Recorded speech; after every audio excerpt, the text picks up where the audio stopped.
Welcome to Write Now Workshop Podcast, where you can write a book and change the world. I'm your host, Kitty Bucholtz, and this is episode 287. Susie May Warren teaches how to write a series, coming to you on Thursday, April 21st, 2022. I don't know about you, but 2022 has turned out to be my year of doing all sorts of new things. One of the things you probably know if you've been listening to the podcast for a little while is that this year is going to be the year of doing encouraging words episodes for you every month and teaching workshops for you. So instead of having 50 interviews with writers and other people in the publishing industry every year, I'm going to have 8 to 10 specifically teaching you a topic that you can take the information and work on it right now, kind of a workshop sort of episode. That's a very long description of an episode, isn't it? So these episodes are all going to be teaching you how to do something very specific. So today we are going to learn a whole bunch of different ways that you can write a book series. And I'm not going to try to give you the highlights right here because Susie May Warren has an amazing lecture that she's given many times at writers' conferences. And she's basically taught all of us all of this information over the next hour. So get out a pen and paper. This will be something that if you are walking or driving right now, you will have to come back and listen to it again and take notes. Susan May also gave us the lovely addition of having her slides that she uses when she teaches live at a writers conference available to us. So those will be on the show notes page, and you can just go to podcast.writenowworkshop.com. Look under episodes, find episode 287, and then the show notes will also have a link to download her slides. So yay, thank you so much, Susie May. Okay, so what else are we doing this year? I do intend to have these episodes out in a orderly fashion, but I've had a lot of tech issues the last probably 2 months, tech and time management. The most recent have been tech issues, but I apologize if anybody's been like, when are these episodes going to come out? They are going to come out, just sometimes they're a little bit late, so sorry about that. I am so excited to have a year full of teaching, and I'm so excited because I will finally be able to get to do some more teaching myself. I love teaching writing topics, and I have been told that I'm good at it, so I look forward to presenting to you some topics on writing myself this year. You probably already know that I do one-to-one book coaching, again, if you've been listening to the podcast for a little while, and I'm also going to start something new, life coaching for writers. So the book coaching, I specifically am helping people figure out how to get the words on the page, and then they send me the words, I give them feedback, we keep on going, we try to get the whole book done in 6 months or pretty darn close. Kind of depends on how much the writer already knew about the story, how far they'd already started, if they were starting brand new, or lots of other reasons. So that's what the book coaching is. But the life coaching for writers is a new program that I'm offering now, very brand new. And it is more about managing your energy, your emotional state, the physical, where are you going to write, how are you going to get the words down on paper, what programs are you going to use, how are you going to save your work so that you can access it from various computers, or if you travel a lot, how to manage getting your writing in around other health issues, child and family issues, retirement issues. I did very much enjoy helping one woman figure out how she and her husband can both be happier with a little tweak to the way that they've been working their retirement so far. So she's gotten a lot more writing done. He's gotten a little bit more golfing done without any nagging. So they both ended up happier. So this is figuring out how you can have the joyful, peaceful life that you've been wanting as your writing life. And your writing life meaning your whole life that includes your writing. So if this is something that's interesting to you and you want to find out more about it, send me an email, kitty@kittybucholtz.com, or a message on Facebook Messenger, or a direct message on Twitter. Any one of those ways should reach me. If you don't hear from me and you feel like it's been more than a week, try one of the other ways. Sometimes things get lost in the ether. You know how it can be. I am so excited about this because it's the sort of thing that I've been learning in my own life. If you've been listening to the podcast for a very long time, you know that I had some serious and awful struggles with burnout for a couple of years in 2018-19. And it took me a long time to figure out how to heal from that emotionally and physically, and also how to have more joy in my life again and creativity and have that sense of balance so that I didn't go into overwhelm and burnout again. I have so much information that I want to share, and I would love to do it either one-on-one or around September, I'll be opening up a group coaching, which will be significantly cheaper if that's an issue for you.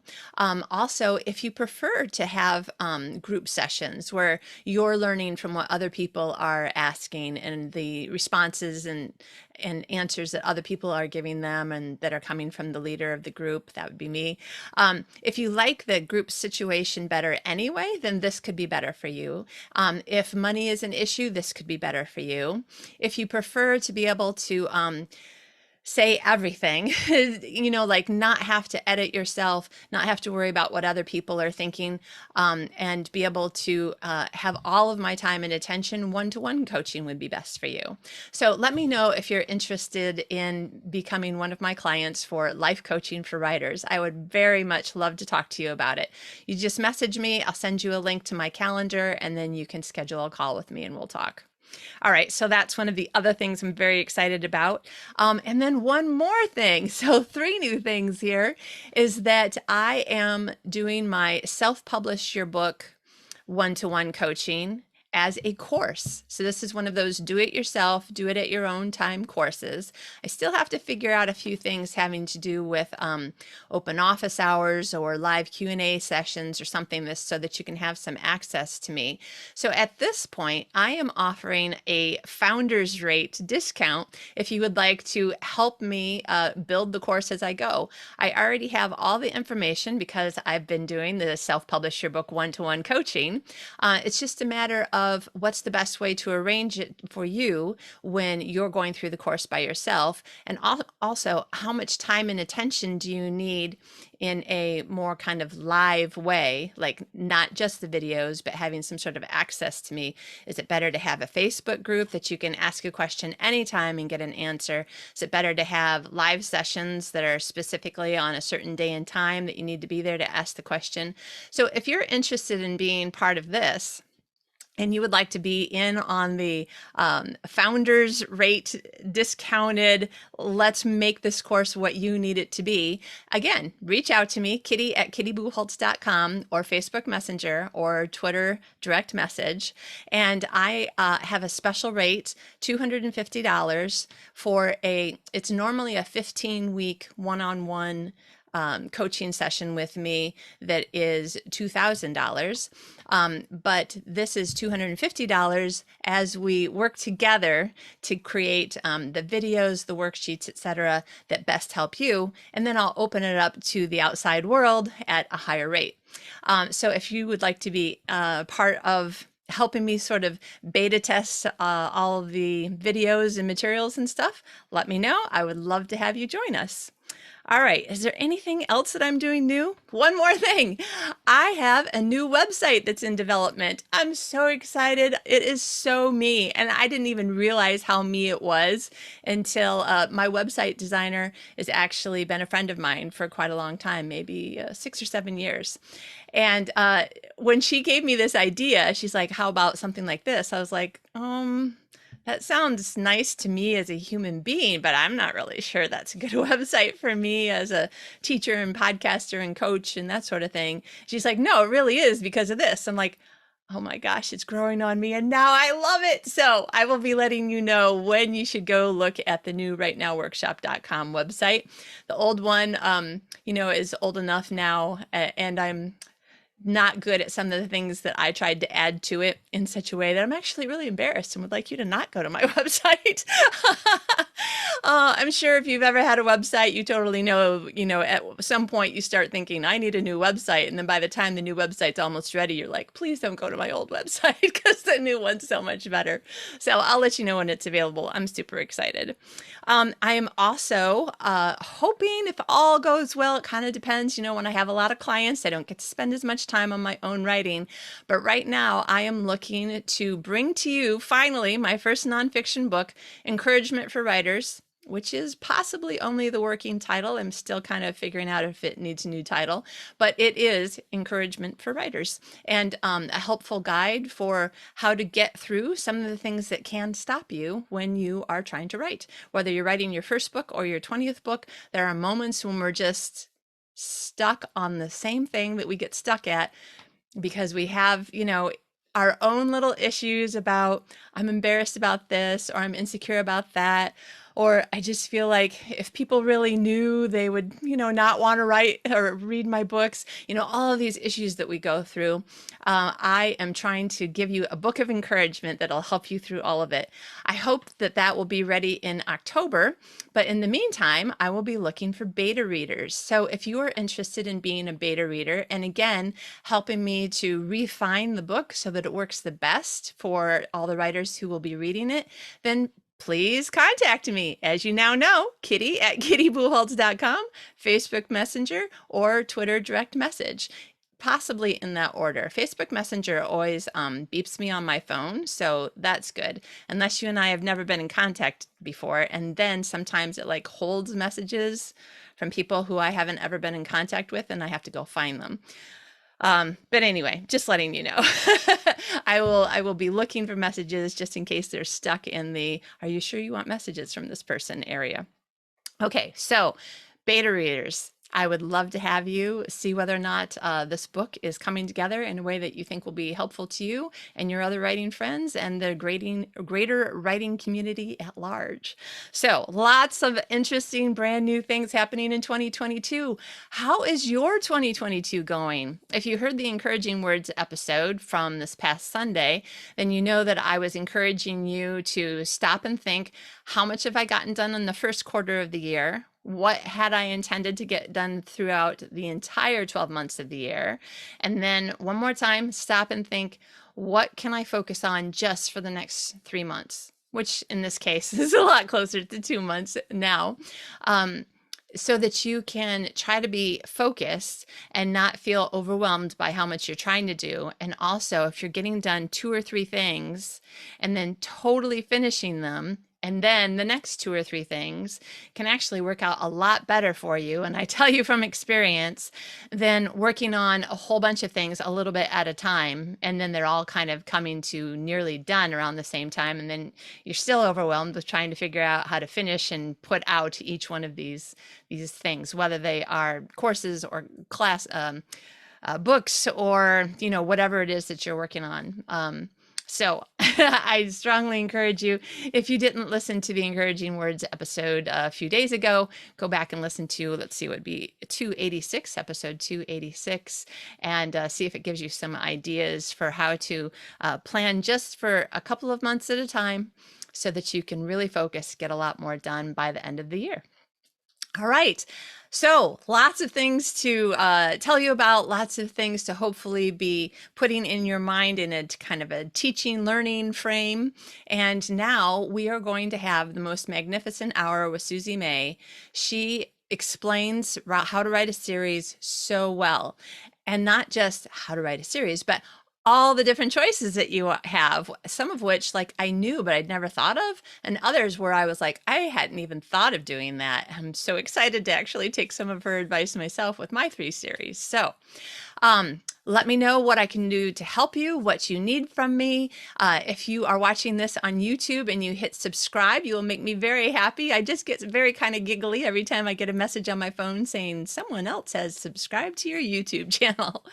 Also, if you would like to leave a review on iTunes or wherever you listen to the podcast, that would also just make me giggly happy. It's helpful to me so that I can reach more people. It's helpful for other people so that they know whether or not this is the kind of show that would be encouraging, entertaining, and helpful, which are the 3 things that I'm trying to do for you. So Thank you for everything that you've done to support me and the show. I look forward to hearing from you, and I'm so excited about the next hour. So I'm going to stop talking and let Susie May give us the start of how to write a series. Today's guest is Susan May Warren. USA Today best-selling Susan May Warren is the multi-award-winning novelist of over 85 novels in 5 different genres.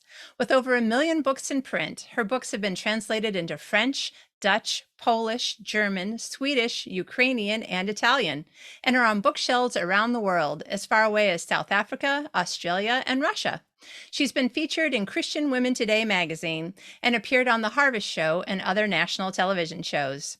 Susan is also the founder of Novel Academy, a school for novelists focused on building careers. She loves to coach authors to publication and beyond and seeing their careers flourish. Welcome, Susie May. Hi, thanks for having me, Kitty. Wow, you make me sound so great. My bio would be like, and she sits around barefoot in her backyard, thinking up novels and hopefully getting words on the page. And trying to, yeah. Well, and for anybody who's not watching the video version, oh my goodness, the backyard that you're sitting in right now, anybody would want, especially it's February as we talk. Yes. It's March, but it feels like February here in Sweden. Yes, I can imagine it does.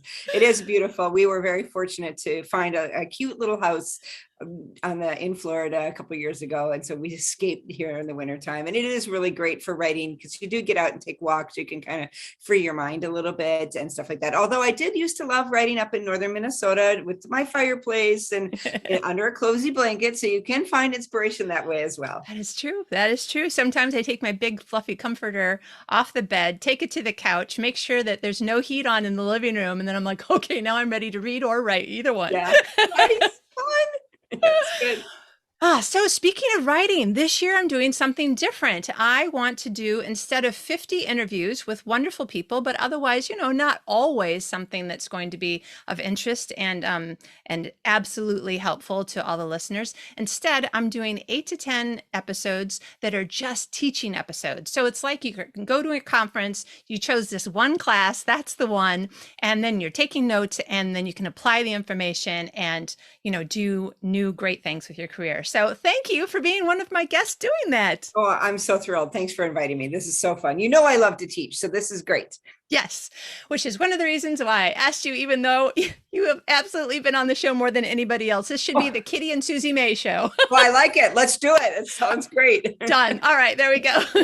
So this is what we're going to do. You have written a lot of series and you've taught about it a lot. So I thought this will be a great thing, especially we're kind of near the beginning of the year. People might still be planning. I mean, some people who are late planners, I sometimes am still planning in March or April. So let's just kind of start with wherever is your starting place in how I plot the series, which is, at least 3 stories by themselves, but usually with an overarching story. And let's use your latest series as our influence and example, because I read book 1, Sunrise. It just came out in January. Oh my gosh, I loved it. I mean, we're talking about sunny Florida, but this was in the wilds of Alaska, and I was so enthralled with everything. So I'm going to stop talking and let you kind of start us out.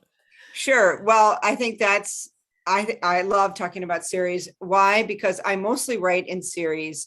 I do have a few standalones, but as I got to know myself, I realized I'm the person that likes to surround myself with people. And even if they're fake people, they're my people, and I can spend time with them. And so I have really developed my career on big series. So yes, I have a lot of different kinds of series. So let's dive into a little bit of why write a series, what kind of series there are, and then I'll talk through the plotting of the series a little bit. So, why write a series? A lot of people, they start a novel and they write the one novel and, they think, oh, this is my big novel. They send it out there, but what happens is that there are subplot characters or layer characters that are in the novel that your readers want to know more about. And so what happens is that they're like, please give us a novel about this particular person. So then they write another novel, and it could be a standalone as well, with just tie-ins. But if you can somehow pull in other characters from your world and put them in that novel, and then continue on doing that for future novels, what happens is that readers love to see old characters appear in subsequent books or find out more about a particular character that hasn't been written about. And suddenly you've created a big world of that your characters can live in, and you've created a rising tide of awareness, because with every book more people are talking about your story, they're talking about your characters and things about your character. And what happens is that other people are starting to hear that, and they say, oh, we would like to know more about that. And instead of reading the one book, and there are people that just want to read one book, but a lot of times you can say, well, I've read this book, but if you want, start at the beginning. Now, one of the keys here is to create a story that people can read by themselves if they want to. So there's a difference between like a connected series and a plotted series where every book builds on each other, or even a trilogy where it's an arc. So there's different kinds of series out there. But every once in a while, I have what's called like a push book, and it's a way for people that aren't involved in the series to connect to the series. So I'll write a book that is a standalone kind of book where people could access that story without knowing anything about the other characters. But now it ignites an interest in some of the characters I put in the book. And then I say, would you like to know more about this? And I put a little link in the back of the book if it's an ebook, or my publisher will put a little excerpt of maybe the first book in the series, and then they can go back to the beginning and start it. So I've created entry points into the series that act like standalones, but still get people ignited into the series. But now I'm getting a little bit ahead of myself on theory of series. And so let me back up and talk a little bit about the different kinds of series. So there's a lot of different kinds of series that you can have. So the first kind of series is that very common is a family series where people in a family are connected. And that's what this book is. This is a trilogy, but it's about 3 brothers, and each book focuses on one of the brothers, but the brothers all have a connection in the story. So I'm talking about Sunrise right now, and it's called the Sky King Ranch series, I believe is what it's called. You can also have an occupation series, and we see those a lot, like for example with a lot of TV shows have that: Chicago Fire, Chicago Med, Chicago Police. You could have all sorts of kind of occupation series. And I created that with my Montana rescue team, where I had like a rescue team, and it was like a found family, and they all worked together. And so that's another series. And from that, you might have a group of people, but then you might add people in later on. And so you can expand the series. You might even have a spinoff like Chicago Fire did, where they had like a spinoff with Chicago Med and Chicago Police, I think it is. So anyway, so you have those kind of spinoffs. You might have a location series. So Debbie Maycomer is really great at this. She's got a location, and in that location, and I also did this with Deep Haven, where I had like a little town, and then we talked about the people in the town. And that's a lot of those books are more standalones with a set location, but they can be connected. And if people fall in love with your town, then they really can love the characters in the town. You might have an event series where, for example, the Hunger Games is an event series. You have this event that happens with the Hunger Games where they choose one person from every district every year to go have this sort of survivor-ish type event in the capital city. And one year they pick, what's her name? I can't think of her name at the top of my head. Katniss's Katniss, sister. thank you. Yeah. Thank you. And then that ignites a whole series of events that happens as a result of that event, right? So you could have an event series. Those are often trilogies. They're not super long because the event can't sustain itself once you deal with that. But that's a great way to grab people in, especially if you have a great event, a great premise. You might have a character-driven series. So right now, Lee Child just has a Reacher that just came out on Amazon. I'm a Reacher fan. I love reading Reacher books. They're a different kind of writing, but it's very fun to see Reacher and what he has to deal with. And I kind of like the mystery books element of it. So Reacher is a character, and we just follow the Reacher character, and we get to know him more and more as he goes down the line. And we have a lot of those kind of series. Patricia Cornwell has one that I follow, and now her name is also Kate Kay Scarpetta. Yeah, I yeah. follow her. So anyway, those are character driven series and those are fun. And then you might have a theme, and a theme series like be the midwives, and you might have something like every character is a midwife, or you might have a firefighters, and it might just be all the different kinds of firefighters. It might be like a military series where maybe they are, people that are dealing with, like maybe it's a different kind of a military hero in each one, but it's a theme of characters. So I had a World War II series, and it was I can't think of the series name now, but it was basically this. The first book was Sons of Thunder, and the second book was called Nightingale. And basically, were loosely connected with characters, but really the theme was World War II. So these are the different kinds of series that you can have. And I've actually written, I think, almost every single kind of series. And for me, the best ones were the family series. For me, and they can also be, I also found great luck with the occupation series. But for some reason, people just love characters in a family, like to see them to come together. So my big series was the Christensen family series. And that became a really big seller, as well as then I spinned off later into a Montana Marshall series. It was the Marshall family, and that was in Montana, obviously Montana Marshalls. They live in New Jersey. That's great. But what happened is, in between those two, I had someone in the Christensen family series who was a firefighter. So I went kind of off the ranch for a little while, and I did like a smoke jumper series, and it was, based in Montana and then Alaska. And in between there, I had the Montana Rescue series, which was, this found family with this Montana rescue team. And then from those two series, I bridged back into the Montana Marshall series, where I pulled someone from the Montana Fire series and put them in this particular book. And then I had other characters in the Montana Rescue series that I put in. And what's fun is readers now will read a book expecting to see characters from other series pop in.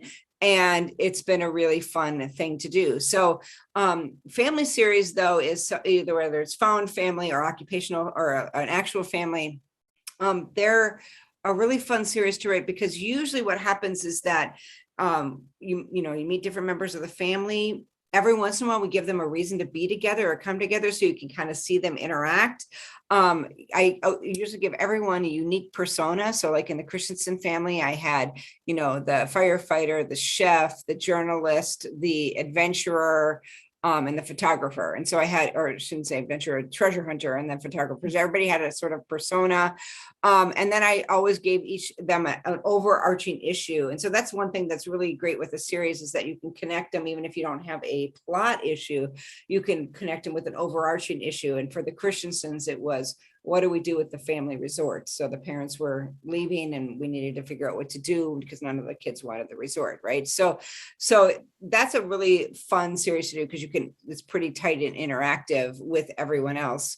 When you're doing an occupation, they're loosely connected through a workplace. They should know and work together. They might hang out outside of work someplace, and I think that's really important, to give them a place to hang out. So I have a grill and bar that's also a music stage for one of the characters, and that's where they hang out outside of work. And so it gives them an opportunity to interact without the work stuff happening. I also have projects happening. So like I had a house that needed to be renovated.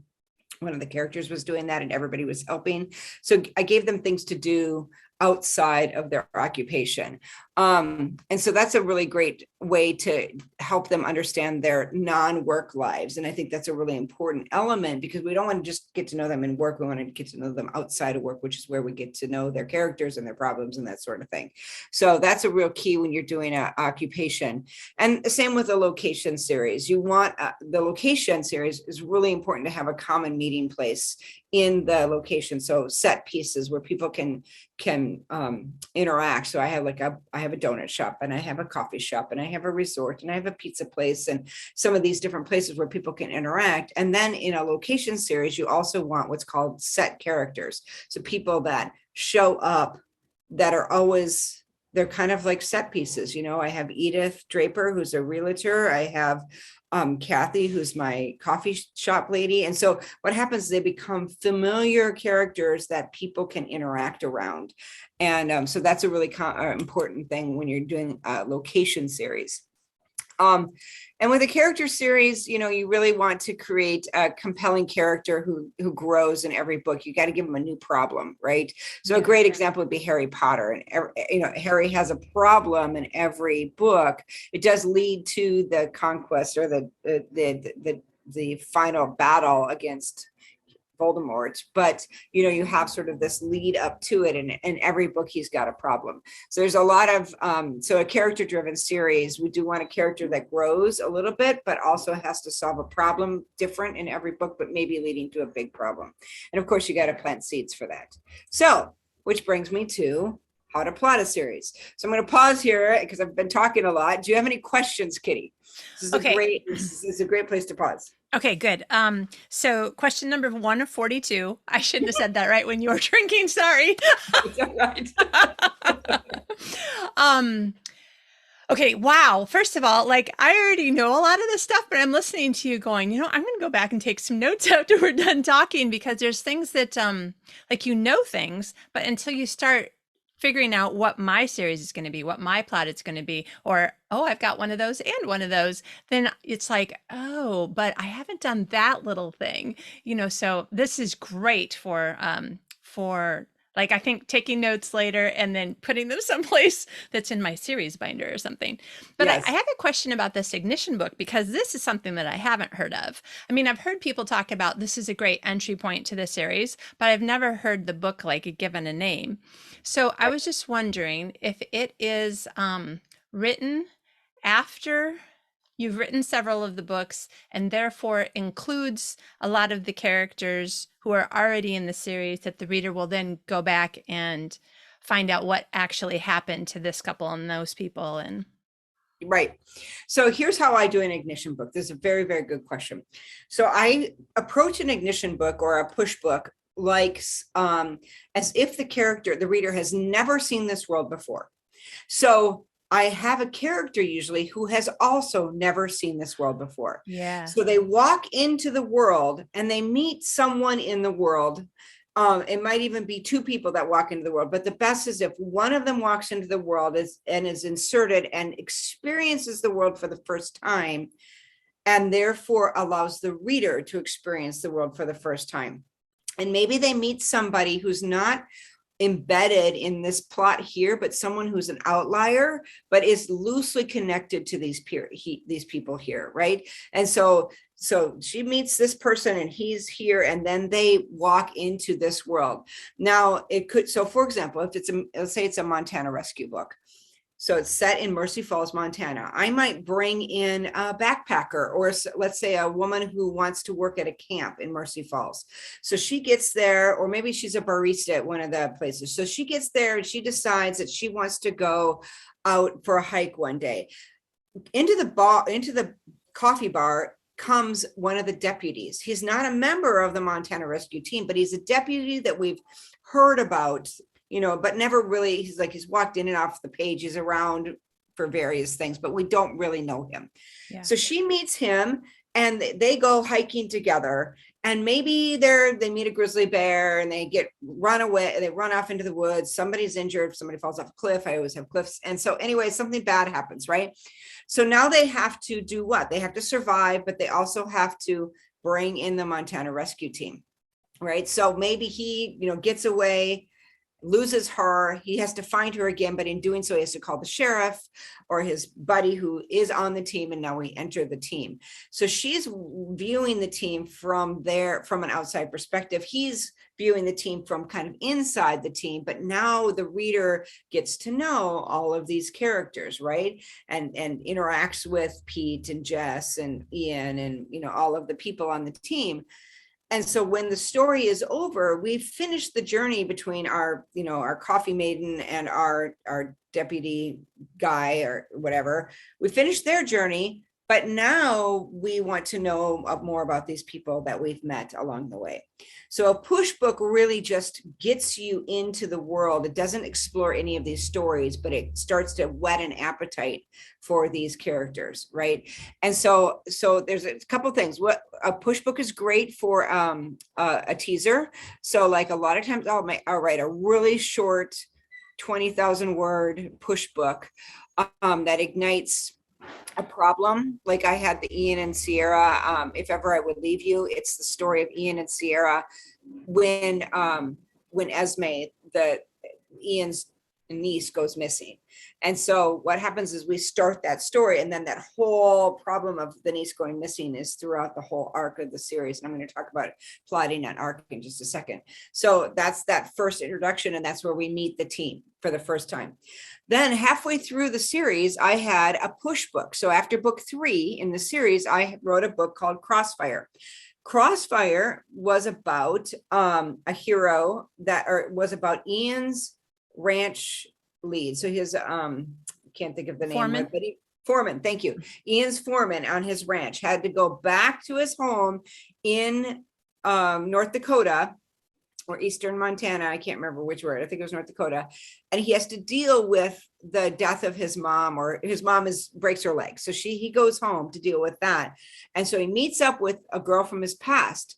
But along the way, I also bring in Montana smoke jumpers come in to solve a massive fire that happens while it's there. And so we meet these smoke jumpers and one of the members from Montana Rescue, who we've kind of lost track of in book 1, 2, and 3. And so he comes back in because the second half of the series is going to utilize him more, right? So again, a push book. I put it out there. I used it I put it on a bunch of free places. I used it in an anthology. I just got people interested, reawakened into the series again, but also, just as a way to just meet the people, a standalone story that had nothing to do with the main plot. But would you like to know more about Pete and Ruben and, all these other kind of people, right? So here's where you find them, right? So that's called a push book. I push them into the series, right? I might also have a Christmas book. A Christmas book can be a push book. You could pull that, make it a Christmas story. And then again, a standalone story, but now it's bringing in characters from the world that you want that's your main prime line that you're bringing people into, right? So that's how you would use a push book. And I plan push books for every series that I have. About every 3 to 4 books, I do a tiny little push book. And that's the thing. A push book isn't a 90,000 word novel. It's 20 words or 30,000 words. It's because that's an easy access point for people. I like me, I'll be like, yeah, I'll try you out for 20,000 words or 30,000 words. It's like a couple hour read on a Saturday morning, no problem. If I like you, I'll continue on. And if not, then no harm, no foul, So I keep it short because I don't want to burden the reader with something big. Right. Okay, and we want to get to the next part. That's the big meat here. But it sounded like you answered the question I was going to ask, which if you have 2 related series tangentially or otherwise, the push book can actually send readers to both. Yep. Excellent. Great. Absolutely. Love it. All right. Let's go on to the next All right. one. Okay. We'll keep going then. All right. So the question becomes, when you're doing a series, a lot of people start writing and they don't plot their series. They're just like, I'm just writing this one, and then I'm going to do the next one. And that is totally legitimate. So you can plot your stories one by one. And basically, the next book grows out of the events of the previous book. And this does allow for the introduction of new characters. And so instead of having your whole cast of characters that you meet at the beginning, it allows you to be like, and now I'm going to pull this cousin in from Italy. And now I'm going to pull in this hidden daughter that we didn't know about, or whatever. The challenge can be sometimes that we start a problem here and we never solve it because it's like a dangling thread. Or here's one thing that I found. I had a character. I a little bit did this with the Christiansens, where I wrote myself into a little bit of a problem. And that was, I made Owen, who's the youngest brother, sort of a bad guy. And he was a real bad guy. He did a lot of bad things. I would say not actually, it wasn't like he was an assassin or something, but he did sleep with a girl, one night stand, left behind a baby, kind of slept his way through Alaska, kind of doing things that we wouldn't normally like, right? And so people were like, how are you going to redeem this guy? And so that can be a problem if you use a character that you might want to use later that then he does something really bad, you have to redeem him. So be careful what you do with your characters. Always remember, do I want to use this character later? Then I have to watch what I do with him here, right? Mhm. So that's the one by one kind of method. And then of course there's a plotted method. And this is more where I have gone to, because I find that I can push my readers from one book to the next by creating problems at the end of the book that are solved in the subsequent book. And so basically I plant clues in book one that play out throughout the series. And I can introduce the characters in book one fully formed and yet non-explored, and create a desire to get to know them throughout the series. I don't have to create all the characters. So like in Sunrise here, you met Dodge and you met Echo. We created a small problem in this series. I introduced you to the other two brothers just by way of conversation. You didn't really meet them until Range walks in at some point during the story. And so I kind of created a desire for the next book. I did plot this whole book, this whole series ahead of time, and it's a trilogy. Which a trilogy is a little bit different than a long plotted series. A trilogy is sort of like, you need to think of a trilogy as act one, act two, act three, when you're plotting your story. So you're going to have, so you're going to have a full plot in your whole book. You're going to have the full plot, a resolution of the main problem in this plot, in this book, but you're going to think about the series arc as the act one, the ignition of the problem. In act two, or in book two, it's act two of the main storyline, but also its own story, right? So you're kind of dealing with two layers of story. You've got the main story, but you've got the overarching story. So now you're dealing with all the stuff that you would do for act two in a book, but you're doing it in a series. So book two becomes your act two, and then book three becomes your act three. So then of course you've got all the, you got your Black Moment event, and then all of the stuff that happens in act three in the third book, but you also have a plot. So it can get kind of confusing, but if you understand acts and story, you can put those elements in. It just takes a little bit of time and thinking about how to do it. Now, the one thing about a plotted book, if you don't have it, some of the kinks worked out, you can get stuck in a plot device that doesn't work. So I had a character in my Montana Rescue series who left the girl and she chose a different man. So, but I needed them to get together. So then I was like, and then I had a book in between. So it was a year later that their story took place. And I'm like, what happened in that year? How come she didn't marry the other guy? How did it come back? And so I got, even though it was very clever in book number 4, I got stuck in book number 6 and had to get super creative in how they got back. And that happened because I hadn't thought through the arc of their romance enough. And so I had to have something big happen. And I liked what happened in book 4, but then I had to figure out how to bring them back together in book 6. So you just have to be aware of some of the challenges and be really creative in getting out of them, right? So quick question. Yes. Okay. So for a series that has a specific beginning and end. So your trilogy, Harry Potter, I mean, once Voldemort's gone, then he's gone. There's really nothing else to say unless you want to know about Fantastic Beasts and where to find them. Right. So when you're looking at a series like this, let's just talk about the 3-book example for a minute. So sure. In the 3-act structure in the storytelling system, the third act has the most amount of action and the climax is there and that sort of thing. So how does that work with book 3's own book 3 only plot? Like, does it need to be a little bit less, not so much smaller, but a gentler, I don't, you know what I mean? Like, does the story need to be smaller? So here's what you do. So every book has its own individual plot, which is going to have a regular arc to it, right? So you're still going to have acts 1, 2, and 3 in your actual book, and you're going to have a big, your climactic act 3 plot or elements, right? When you're plotting your trilogy, the events of book 1 will act as an ignition to the problem. So going back to Harry, even though it's not a trilogy, we'll use that. Harry, the ignition is Voldemort alive? Can he come back? Is there something happening? So it was the ignition of the Voldemort problem, right? in act 2 or in the second act, so let's just, bundle in the, sort of like the middle, not the last book was 2 movies. And so we'll just bundle in the other ones. In act 2, if Voldemort is coming back, what does that mean? Right. So we have the Death Eaters show up. We have the return of Sirius Black. We have the diary with the snake and how, so we learn about Voldemort and there's problems. And who are the allies and the enemies? Mm-hmm. What?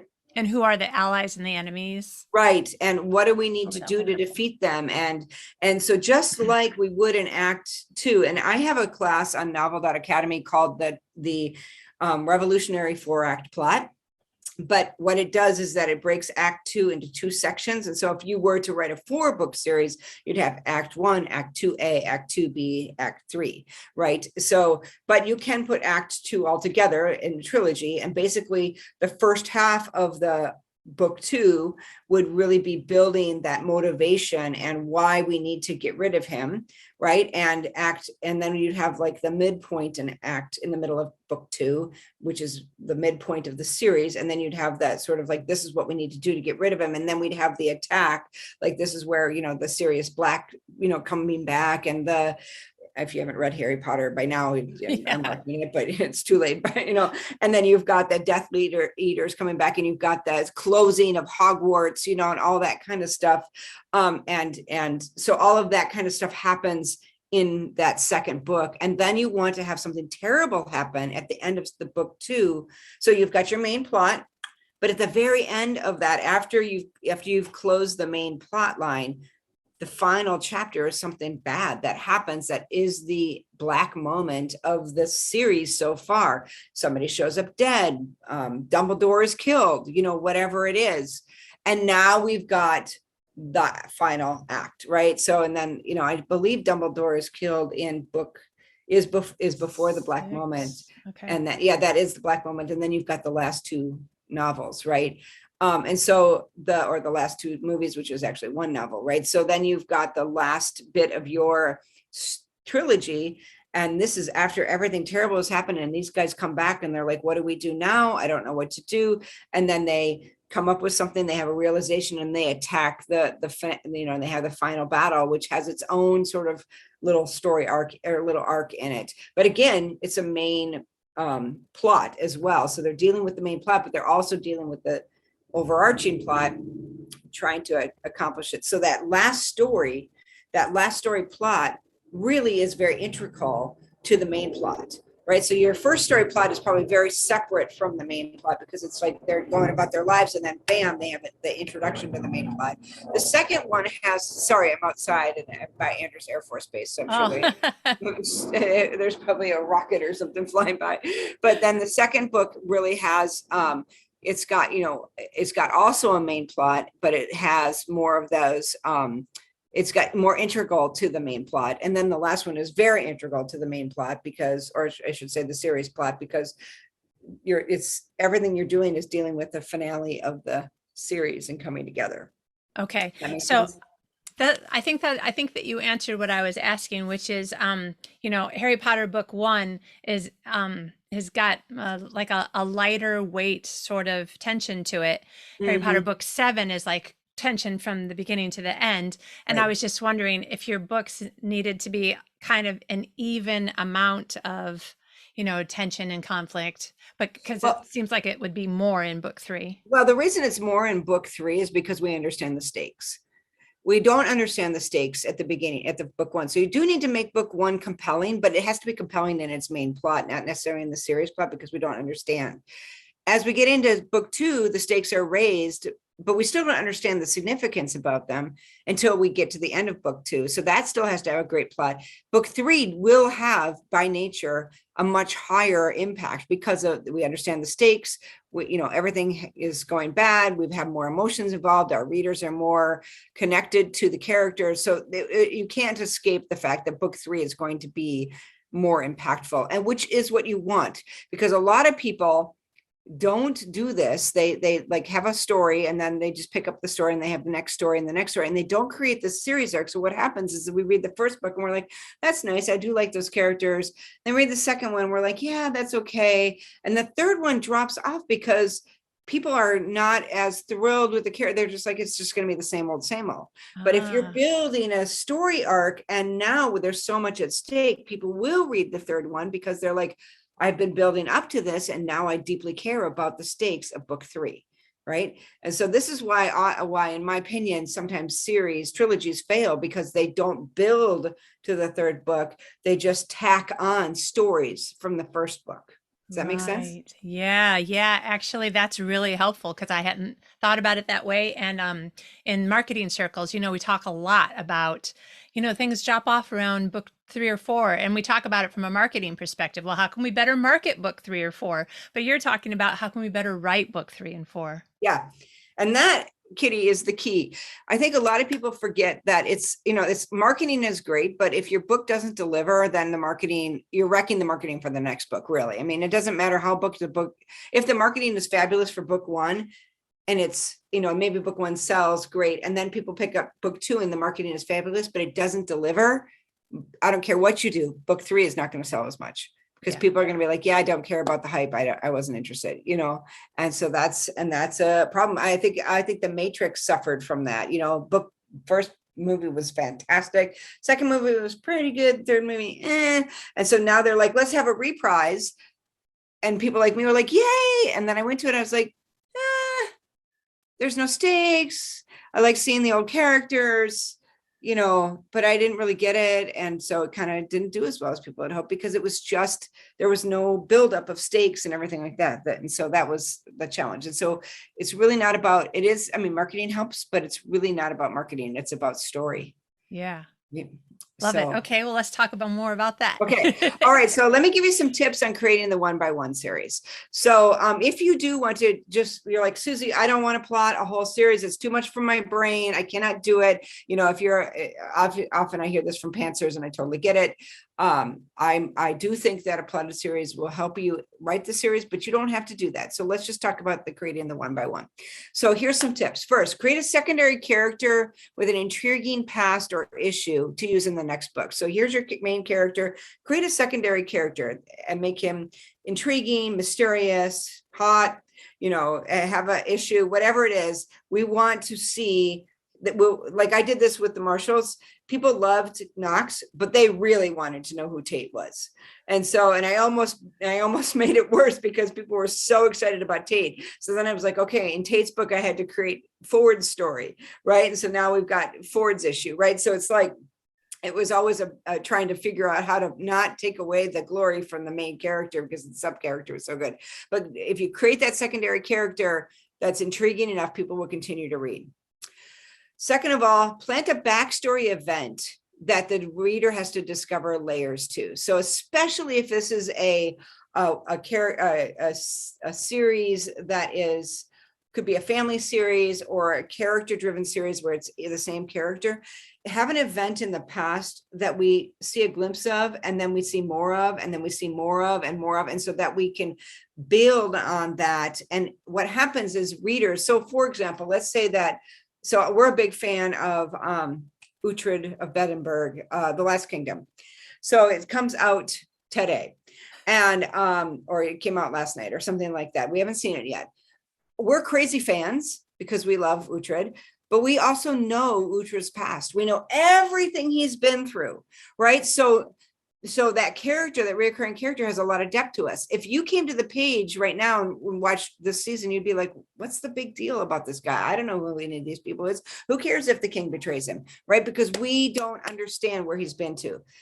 In a standalone, in a book where you have build a character, we need to build that depth of backstory in each book, so we understand not just what happens in the story, but we understand his backstory. This is why Lee Child in book 8 wrote Reacher's backstory, and we understood who his mom was and what, and his brother, and why he was the person he was, and why he ended up leaving the military, which I think was a book 12 or something like that. So he wrote 3 backstory books to build on Reacher's life because people wanted the question. They had so many questions, right? So we need to, so you can solve that by building, and you can build, write a backstory book if you want, but you can create a problem that you build on. All right.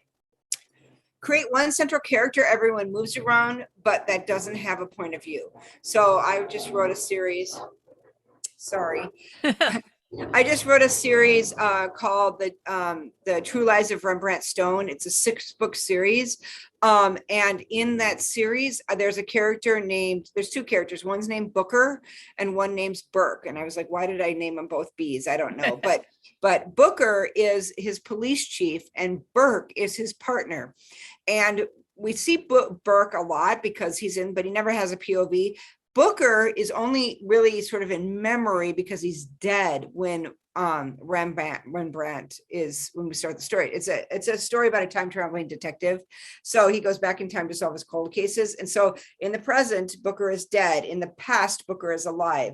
And so, but he doesn't have a big part of the story until later on in the story. So what happens is that this character becomes a rock for our character to sort of, cling to. He's like a stabilizing force. We know when he goes back in time, he's going to see Booker, right? Because Booker is always there. And so having that character, whether it's a parent or a friend or a, whatever it is in your world, gives the reader some sort of oh yes, I know this guy. No matter what happens in the world, this guy is always solid, right?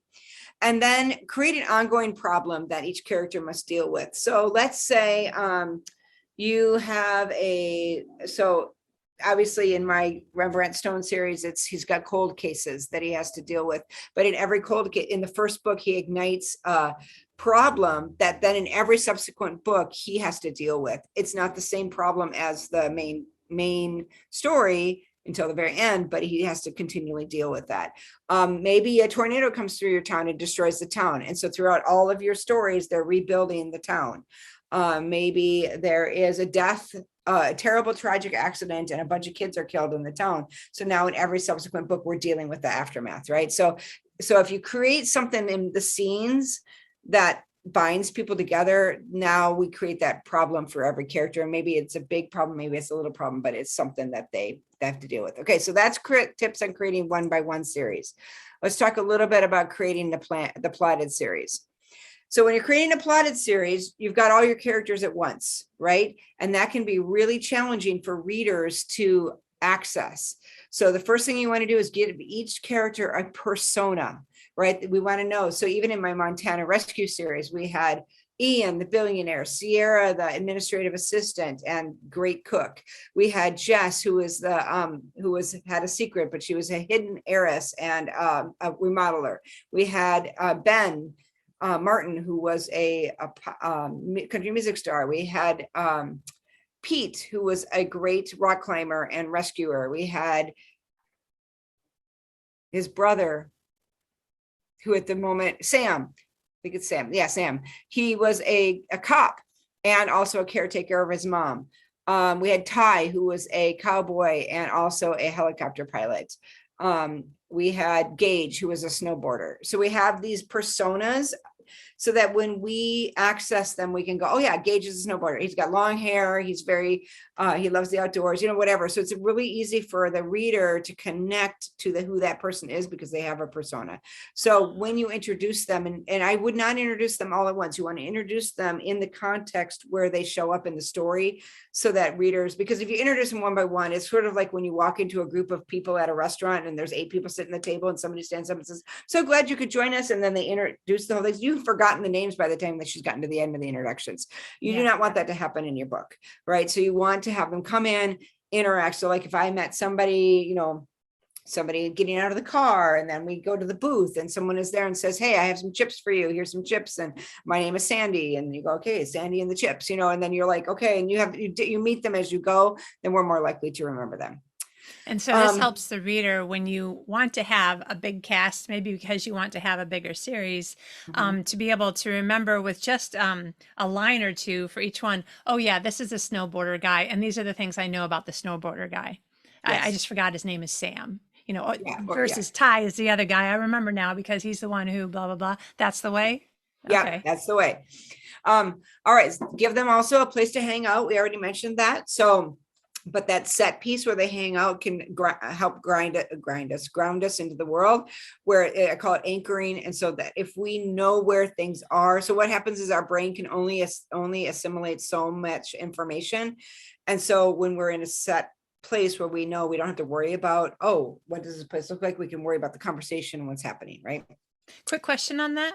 Mhm. If you decide to have a series that's set in a real place, and then you have lots of, pretend things, but also some set pieces that are part of this real town or real city or whatever, do you have any idea if there's a positive or negative to having this meeting place be a real meeting place? So I would not make the meeting place a real meeting place, because you can't do much with it. I would make it fake and based on something that you know. But I would make real places that are landmarks, that you see a statue, a prominent landscape piece. You could, maybe a road that everyone drives on. You might do that, but any place the characters are going to interact in and you need to have creative license in, I would create a new place. Like I have a coffee shop, a bookstore, a donut shop, a cafe, a library, a pastry shop, all of these things in Deep Haven. They all are based off actual places, but I've renamed them all. I put different characters in that may or may not resemble the characters that are there already, but now I've got movement. I can, in terms of creativity, I can do what I want with them. I can remodel them. I can burn them down. I can flood them. I can have different ownership brought in, all sorts of stuff, because now it's not based on the same place, or it's not, it's not exactly the same place. Same with sports teams. Like I created the Blue Ox, which unfortunately became, after the books came out, there actually became a Blue Ox hockey team in Minneapolis. I'm like, oh, that's perfect. So, but I'm like, my books predated that team. So, and I have proof, but sports teams, that's a big one if people are going to use things. I'm trying to think what else. Events like the Olympics. I might not do the Olympics because there's so many rules, but I might have a national competition or something like that, or international one. So that sort of thing where people could be like, oh no, I've been there, I've done that. That's not right. You don't want that. Right? So you can just always say, right.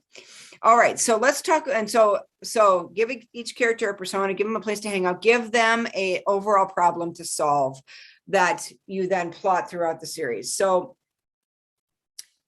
if you are a TV watcher like I am, you can actually watch a series and know what steps they are taking in the overall arc of the series. And so an arc of a TV show and an arc of a book is the same as the arc of inside a book. So you're going to have life, inciting incident, noble quest, the great debate, life, inciting incident, great debate, novel quest, act 2, attempt, failure, cost, reward, desire, attempt, man in the mirror. And then you're going to have all your, your training for battle scenes, and then you're going to have your black moment and black moment event, and then the final battle, and then the happy ending. You're going to have all of that in individual episodes, or even combined. So sometimes if it's like if it's not a 10-book series, a 3-book series, or a 5-book series, or whatever, you're going to have all of those elements are going to be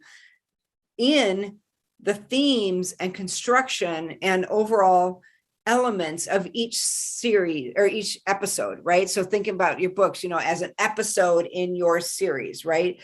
These sort of things are going to happen. And so when you are plotting your story, this is what I do. Hopefully this will help. When you're plotting your story, and then I'm going to get to suggestions on how to ignite plotted series. But when you're plotting, what I do is I create the titles, I create the plot of the actual book, or I kind of give a blurb. And then I have like across the top, what kind of episode it is. Let's call it episode, what kind of episode it is. And then what happens in each episode as far as the series goes. So like the first one would be, they find out that Esme still might be alive. They put out a hunt for Esme, and they get in episode 1. Episode 2, they put out a hunt for Esme, and they get a random phone call, could be from Esme, saying, leave it alone. Episode 3, they decide not to leave it alone, and they find out that they track her to someplace, but she's not there anymore. And there's a retaliation, and so now we know she's in big trouble.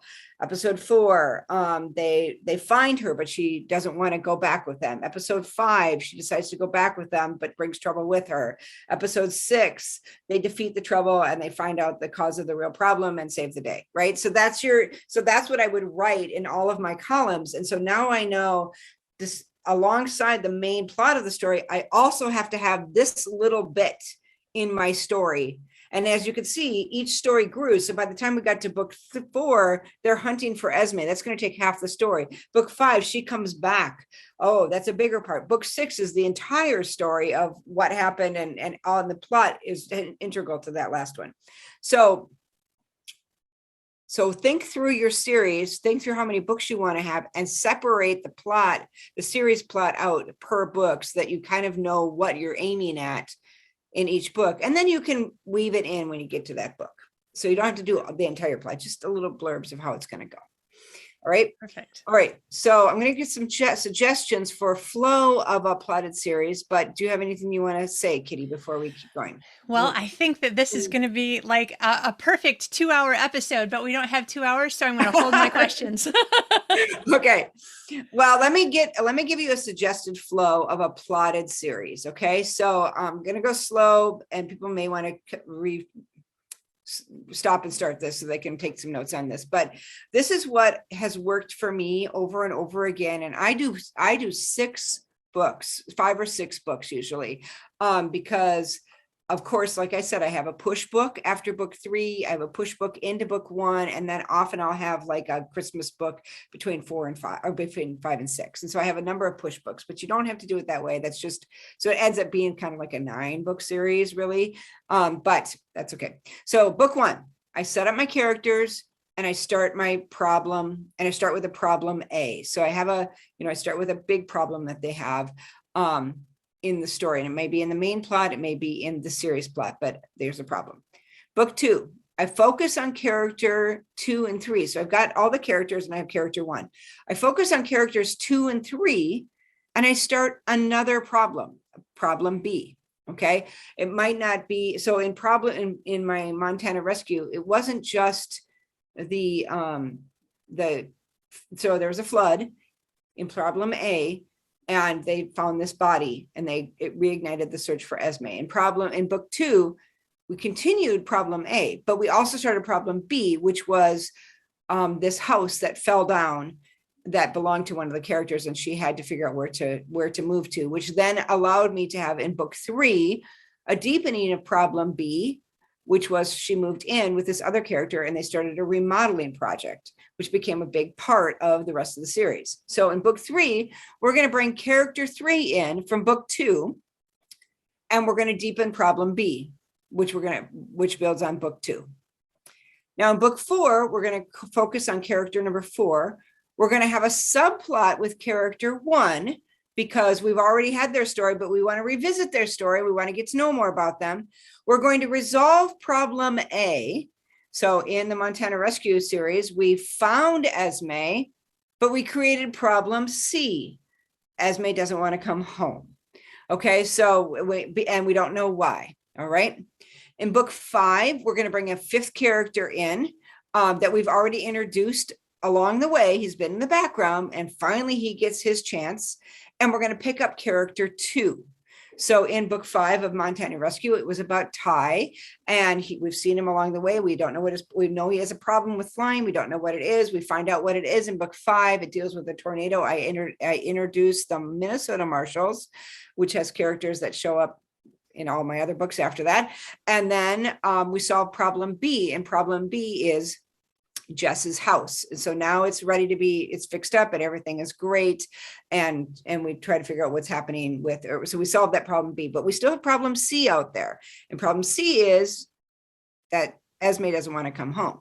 So in book 5, we also kind of continue on a little bit with problem C, but in book 6, now we're going to have character 6, the main, the people we're building up to. And so I would encourage you to have a character that everybody loves by book 6. And so we all loved Pete Brooks, and that was his story, right? We have a subplot with character 4. So character 4 was I think it was Gage and no, I can't remember who character 4 was, but anyway, subplot with character 4, and we solve problem C. So we bring Esme home, we find out what's going on, and we solve the big problem. So that's how we whet the appetite for everybody with the characters. We bring in characters. In book 6, you could do a subplot with character 3 if you wanted, instead of character 4, depending on what character people love the most. You won't be able to have a subplot with every character. Well, you can, you won't be able to have a return subplot with every character because you don't have the words for it, but you can have a subplot with every character if you want. So, book 1, you have subplot with character 2, book 2, you have subplot with character 3, book 3, you have subplot with character, character 4.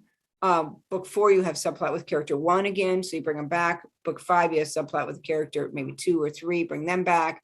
And then book 6, you might have a subplot with character 3 or 4, depending on what it is. So you're just weaving them all in, right? And I always pick a character that people want more of when I think about their characters. So so that's kind of how you weave in everything together. I actually have a chart that I can send you, Kitty, that might help with this for people. Oh, that's great. I'm thinking through how to do that. And this works also with as a guide for pantsers too, because they'll give them an idea. Oh, I'm going to bring in this problem and this thing that I started, and that might help a little bit. So, all right. So that's basically how I do a plotted series. And then there's also something called serials, which we haven't really touched on. And serials are more like, and this is where you might have Kindle Vella, or you might have short stories. And basically you're in serials, you have story arcs for each character that are running simultaneously. So you would usually wrap the story around one main event that worsens with each excerpt. You run all the storylines at the same time. You end with a cliffhanger of each one, but we haven't solved the problems. And these are very much built around television shows. And so what you're trying to do is you're trying to solve problems throughout the whole series, and you might have an episode problem that everybody works on, but you haven't created a complete character arc with each of them till the end. So that's a different kind of story, which totally works. If you're interested, Ronnie Kendig did a really great series called Operation Zulu, where she had like 5 characters that went through all of these with episodes. So it's kind of a way to glue the reader in because they care about the characters. They have a problem in every episode. So for example, NCIS is a good example of this. They solve the problem, but we have ongoing character arcs for each of them that would keep us glued into the story. And there's the same characters in every story with dealing with their own character problems, but also dealing with the episode issue, right? Okay, and the serial is the only one where you can have an actual cliffhanger at the end that is not the kind that irritates or that is the kind right. that would irritate readers of a novel. Well, it kind of does, but you've delivered the promise, and here's the promise. I promise that I will solve the problem of the plot that I began in this story. So we don't want to have a plot cliffhanger. We want to have character cliffhangers. If you have a plot cliffhanger, then what you do is you solve the current plot and you plot and then you create a new problem. So like in my Montana Marshall series, I solved the plot in every story, but then I had a sort of a what happens next excerpt that then compelled people to keep reading. I had some people that said it's a cliffhanger, and I said it's not a cliffhanger. I have solved the main plot. The problem that I introduced at the beginning of this story that was the main plot of this story has been solved. I did not solve the series plot. I kept you going with that, but that is not a cliffhanger. That is simply a series plot that is pushing from story to story. As long as you solve the main plot, it's not a cliffhanger. So serials also, you can solve, you can have a cliffhanger like, a character involving a character, like he goes missing and we don't know where he is, and story, oh no, now what are we going to do? But you solve the main, figure out who the bad guy is. So again, looking at, NCIS or something like that might be a good example. Right. All right. So in our remaining 2 minutes, let's talk about marketing your series. Okay. So one is you want to give it a great name. So my current series is The Boys of Sky King Ranch. I think they actually just call it the Sky King Ranch series, but for all my media, I'm calling it The Boys of Sky King Ranch since I like that. My Montana Rescue series was actually not called that, but my publisher renamed it to Montana Rescue. To me, it sounded like a Disney show, but at the same time, it had great keywords, Montana and rescue in it, so it worked really well. I think that I had Montana Smoke Jumpers, and then I had the Montana Marshals. I used the word Marshall because two reasons. One is that one of my family names, but also I like the idea that it was a play on words. I mean, Marshall, as in, the U.S. Marshals, denotes a sense of bravery and mystery and strength. And it was spelled differently. It was the Marshall family, 2 L's, but it still was a bit of a tag keyword. So it worked well for that. And I had Montana Marshals, right? So give them a great name, label it, give it a insignia or something. And then I also had on the back of my Montana Marshals, I had big world, big family, big problems, or big trouble, something like that. And so that was kind of my slogan throughout the whole thing. And I like to do that because I like to give it sort of a slogan that people then can relate to. I also, give it a great series name. So I had like The True Lies of Rembrandt Stone. You're like, what is that? That was a juxtaposition of words, right? Give a teaser in the back. So you always want to give a little teaser in the back of the book of the next books, and with a buy now link if it's an ebook or whatever. And then you also want to play up the next character in the plot. So if you're doing a connected series of some sort, always don't choose a random character. Play up the character that people know and love, what their appetite for more. So, and then, what you can do is there's a lot of stuff you can do with it. You can put teasers out, you can put images out, you can put, you're always trying to bring them into the world. Who are we going to meet next in this world? Who are the people that we care about? Would you like to know what, and maybe what you could do is you can even interview, what is my old character up to now, and this sort of thing. So, there's all sorts of stuff you could do to grab people into your world, but that strong cover, that strong series name, the strong tag that goes with it, teaser in the back, and great titles that make you want to connect with the series. So I have Sunrise, Sunburst, Sundown. I did want Sunrise, Sunset, Sunrise, Sunburn, Sunset, and they're like, nah, it's not romantic enough. I get it.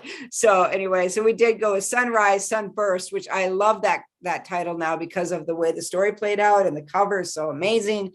And then we have Sundown, which is kind of there's a song, and some of it takes place in Florida, and they have a great cover. Again, I mean, the cover designers at Revell are amazing. So anyway, it's just been really fun to see that. So it's kind of catchy and fun. So just think through how are people gonna, like Reacher. I'm reading a Jack Reacher book. I don't even know the titles of his books, but I know it's a Jack Reacher book, right? Yeah. And that's kind of fun. So anyway, so that's some ideas for marketing. Excellent. Yeah, that's the same with me. I'm reading book 15 of the Harry Dresden series. And I'm what's the name of it? It's Cold something. It's Cold Nights, Cold Days. Right. Yeah, I had to look it up because I'm like, I don't know. I just know I'm happy with it. Yeah. Okay. Oh, yeah. This has been so brilliant. And I just want to say that, when you're younger and you're trying to get a job, like the perfect job in your career, and people say, oh, you should do like an informational interview with somebody and invite somebody to lunch, and then you pay for lunch. So let me just say, for me and everyone who's listening, I feel like I need to buy you lunch or two. So what I'm going to do, okay, so Susie, you know me well enough to know that that I'm not cheap, I'm frugal. Hey, frugal is good. Frugal gets you places, I'm telling you. Exactly. Frugal.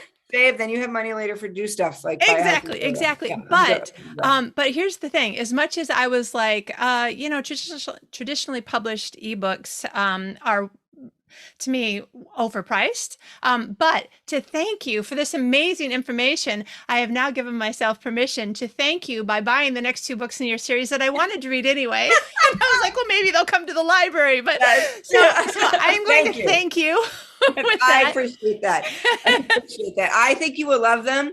I do know that ebooks, it's a challenge, right? So it's always about length, in my opinion. So you get this great book that's 100,000 words, and for $9.99, or you get a smaller book that's maybe not as meaty, for $6.99 or $4.99. So I always think about the length, but I hear you on that. I am, it's a hard balance trying to figure out what's the right price for your book, because it is, labor is worth their pay, right? And so, but also you want to market it right. And so I tend to have some guidelines that I use when pricing my books. Now, I don't price these books. These are Revell books. So, these are trad published books. They get to price them. But even in my own books, if they're longer and they're worth more, in my mind, I charge more.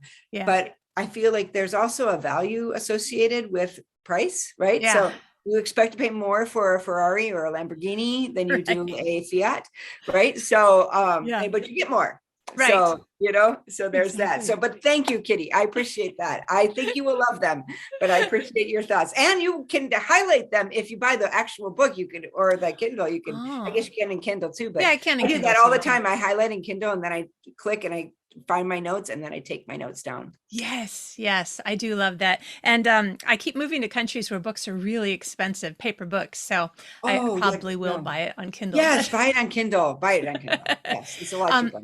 And I know that we're late. We need to let you go to another event. But when you were counting off on your fingers all the different parts of the story and how you can have some of these parts in each of the books as you have a longer series, can I just ask you, this is from your book, The Story Equation. Is that right?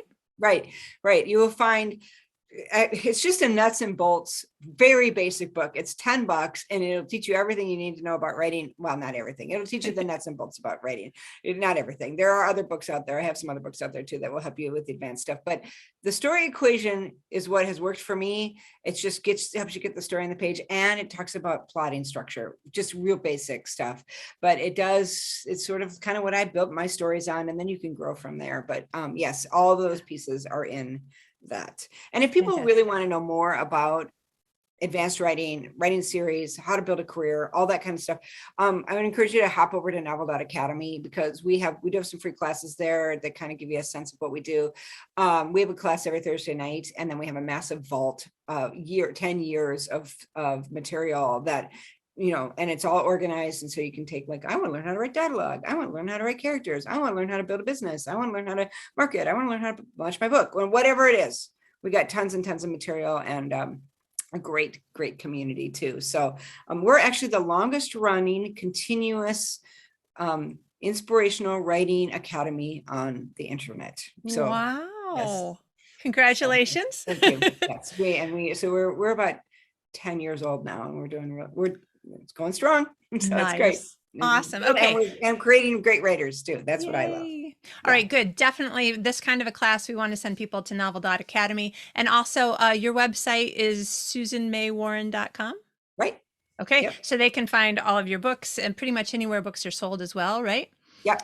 And the new one is Sunrise, and book 2. And I have to say, as married to a twin, I'm super excited. These are actually triplets, which I just, because it kind of spoiled it for somebody. But they'll get it right away. It's fine. Okay. Well, I didn't get it until like 3/4 of the way through the book. Oh, okay. Okay. Well, that's all right. I don't know what hint I missed, but anyway, so I think that's very exciting. And Sunburst comes out soon. Yeah, it comes out in May or June. I don't remember, but very soon. Very soon. If you subscribe to my newsletter, you'll find out. Excellent. But it's coming out. What I love is that the whole series comes out this year. So you don't have to wait years in advance. And I kudos to Revell for doing that with me, because I'm a huge, as a series reader, I'm like, I want them all right now, please. Thank you so much. And so they did that. That was great. So fantastic. Anyway, thank you, so you'll fall in love with these heroes. They're fantastic. Yeah. And Alaska and these women, and oh my gosh, it's really, really, just have to say, as a reader, I loved this book. But we need to let you go, and we're going to buy you coffee and buy you lunch by buying some of these great books to thank you for really helping us. And people, go to Susie May's website when you have done something amazing with your writing because of what you learned here, and thank her. Thank you so much, guys. I appreciate it. Thanks for letting me be here, Kitty. It's so fun to hang out with you as usual. You guys go write something brilliant, really.